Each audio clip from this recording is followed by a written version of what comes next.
Learned San Antonio wedding planner Create-A-Date was paid $31.5 million of your tax dollars to deliver food to families in need during the pandemic.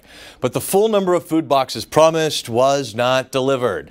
After learning what troubleshooter Jay Avila uncovered, one congressman sent a letter to the USDA demanding an explanation.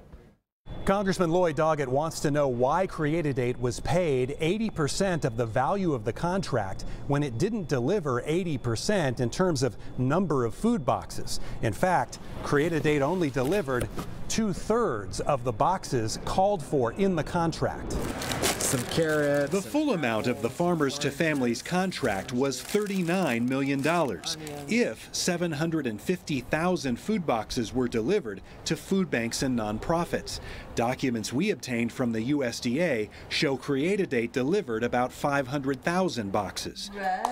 At a time when many San Antonians, like Debbie Anger, have relied on the food bank because coronavirus interrupted their incomes. When the pandemic started, I literally would worry about, what the kids are going to eat or drink. The USDA passed over established food distributors and chose Create-A-Date, a wedding and event planning company run by a man named Greg Palomino. Greg, can I talk to you about the food boxes? Palomino refused to talk to us this summer after food banks complained they weren't receiving amounts they were expecting. Palomino declined repeated requests to appear on camera, but in an email he says the contract gave him flexibility to deliver up to 750,000 boxes, but the full number wasn't required. We hit a home run.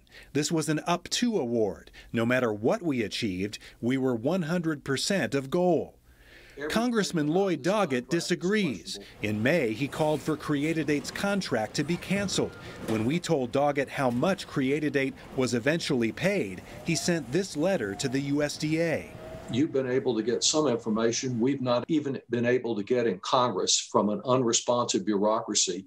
We need to keep pressing to get the facts because the numbers don't add up. Doggett also wants to know if Create-A-Date misled the USDA. In this email written about 10 days before the contract was awarded, Palomino claims he already had a deal in place with the San Antonio Food Bank.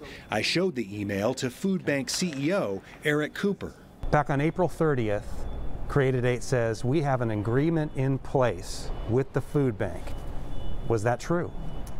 It was not true.